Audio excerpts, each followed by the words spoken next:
तो आज था हमारा डे 139 ऑफ नी 2026 और आज हम लोगों ने करा टेस्ट। थोड़ा सा लेट उठे थे तो टेस्ट का रिवीजन करना था। जो मेरे 3 असेंट के जो हो गए हैं उसका करना था, तो 1.5 टेस्ट हो पाए, मतलब कि एक पूरा और एक आधा। और फिर 2 से 4:40 तक 4:45 तक हमने टेस्ट दिया। मेरा फुल सिलेबस टेस्ट था कल ऑनलाइन।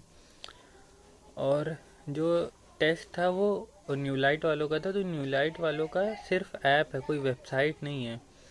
तो ऐप में दिक्कत ये है कि फ़ोन यूज़ करना पड़ेगा। तो फ़ोन में स्क्रीन छोटी है, तो 3 घंटा फ़ोन में लगातार देखना इतनी छोटी स्क्रीन पर, और प्लस क्वेश्चन रीड करना काफ़ी मेरे लिए तो टफ़ रहता है। तो हमने 2 से 4:45 तक टेस्ट दिया। और उन लोगों का हमेशा का यही है कि बायोलॉजी में खासकर कि क्वेश्चन का डायग्राम नहीं देंगे, मतलब कि वो रहता ही नहीं है। उसमें लिखा रहता है कि choose the correct option for this given diagram, तो वो डायग्राम रहता ही नहीं। मतलब कि 14 ये वाला टेस्ट था, 1 से लेकर 14।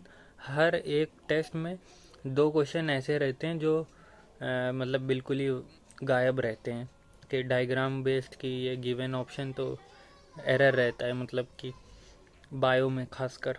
और फिर हमने टेस्ट दिया। फिर लास्ट में 20-15 मिनट रह गए थे, तो एक तो उनका और ऐप भी बहुत घटिया है मतलब जैसे कि अगर हम क्वेश्चन नंबर 1 से जंप करना चाहे क्वेश्चन नंबर 58 पर, तो वो इतना टाइम लेगा 1 या 1.5 मिनट कि उसी में टाइम लग जाएगा लोड होने में, वो जो कि बहुत फर्जी काम है।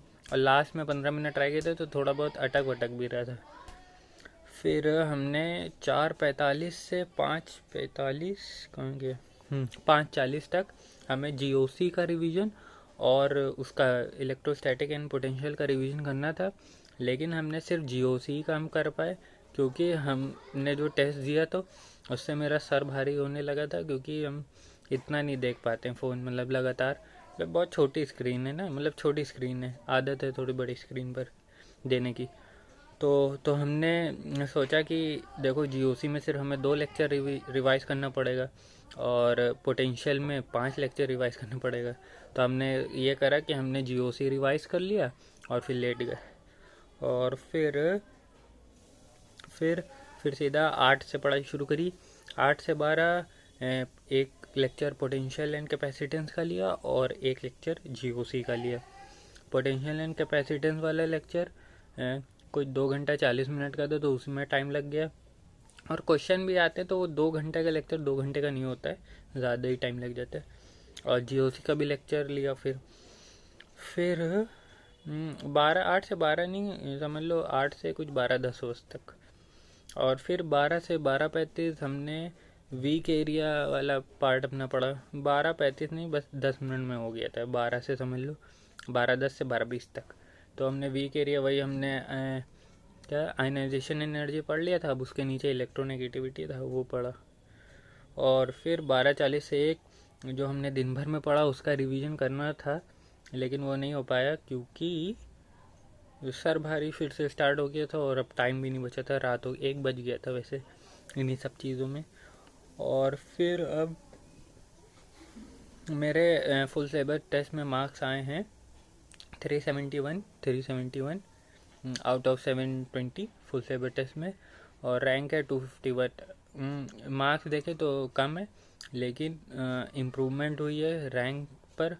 पिछली बार कुछ 3.5 तो रैंक थी, इस बार हमने कितना बजे 271, हाँ 271 है। मतलब जितनी भी रैंक में इम्प्रूवमेंट हुई है तो इतना बुरा भी नहीं है कि इम्प्रूवमेंट हुई है। और पिछली बार जिसके जो AIR फर्स्ट था टेस्ट में उसके कुछ 645 थे, और इस बार जो है वो उसके 620 हैं। तो मतलब कि इस बार का थोड़ा हार्ड पेपर था। तो ठीक है, रैंक ठीक हो गई, इम्प्रूवमेंट होगी। अब उसका टेस्ट एनालिसिस करना है। तो बस आज के लिए इतना ही, मिलते हैं कल।